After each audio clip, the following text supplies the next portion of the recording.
Hello friends, and welcome back to Quiche's Kitchen. This week is a good week. Do you know why? You know why this week is a good week? I'll let you think. Because I'm making breakfast. I'm making quiche. Right? How many, just off the top of your head, again, I'll give you a moment to think, how many foods can you think of that starts with Q? Yeah, that's what I thought. Not many. Quiche is one of the lucky few. So we're gonna be making a delicious ham and cheese and green onion quiche. I'm excited. Hopefully you're excited. Let's make some quiche. All right, to begin, just like our pot pie recipe, we're gonna use a pre-made pie crust. This is one, again, I picked up from Harris Teeter.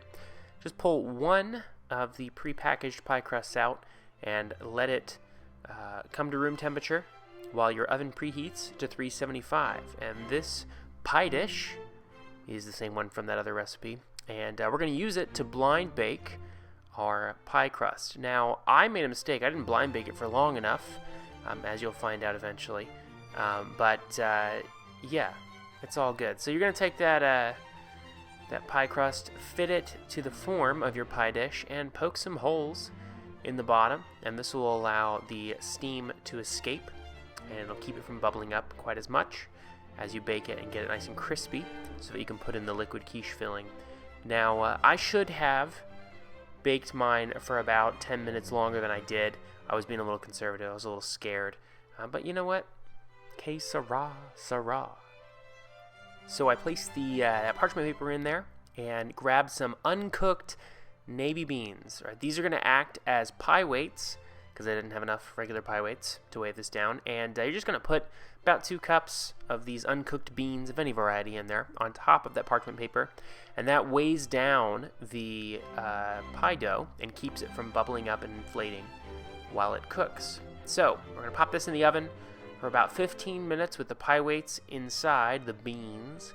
And then after that 15 minutes is up, we will take the pie out of the oven, or just the crust, the husk of a pie, and we'll pour off the pie weight beans, and we'll pop the crust back in the oven for another, I should have done longer than I did.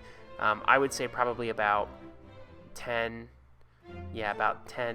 12 minutes after that. Keep an eye on it. You want it to get nice and golden brown, but not too dark. So anyway, again, it's back in the oven at 375 for about 10 minutes more. While that's baking, we are going to prepare our quiche filling. So this is a bowl, and this is 1 cup of half and half. All right, you could use half a cup of milk and heavy cream, but half and half works. And then this is 4 eggs. All right, so 4 eggs and 1 cup of half and half. And then I have a half teaspoon each of salt and pepper. You can adjust that to your taste, but I found that worked out really nice. Give that a nice whisk. We're going to whisk this together until it's fully incorporated, as you can see. And now we're going to add in our dry fillings. Now, I have here some green onion. This is about a half cup of fresh chopped green onion. This is about 1.5 cups of chopped ham. And this is 2 cups of shredded cheddar.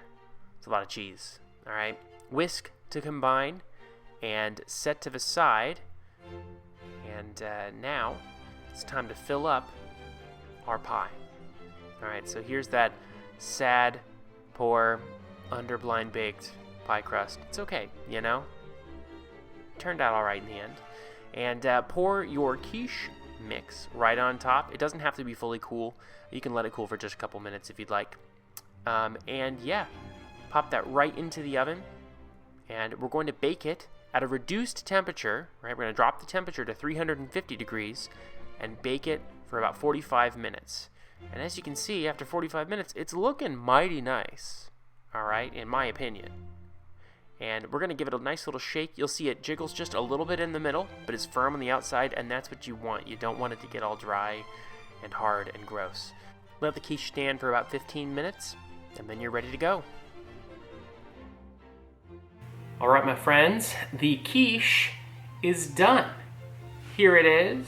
I'll let it focus on the quiche. Now it is just set right there. If you wanted, you could let it go a little bit longer. I actually like this. It's completely done, okay? As you can see, it's not running. I'm able to pick the tip of it, which is in the center of the quiche, up with my fork after letting it sit for about 15 minutes to rest. I'm gonna stop talking. I'm gonna start tasting. Here we go. It's really good. I have one complaint. The bottom of the pie crust isn't done completely. It's edible, for sure, but I didn't blind bake it long enough, which is upsetting. So, the flavor of the quiche itself is amazing. I'm gonna take a second bite and do another opinion. I mean, the flavor of the quiche itself is amazing. The crust on the bottom, however, subpar. I'm a little sad about it, to be honest. But you know what? We learn from our mistakes around here. Next time, I won't be so conservative with my blind baking, and I'll do it right. And you know what? I make mistakes so that you don't have to. So go out, make your own quiche, blind bake it properly, or buy one of those like pre-baked pie shell things. That's fine too. And yeah, let me know what you think. We had our ups, we had our downs. Now it's time to say goodbye. Thanks for watching. I'll see you next week. Have a good one.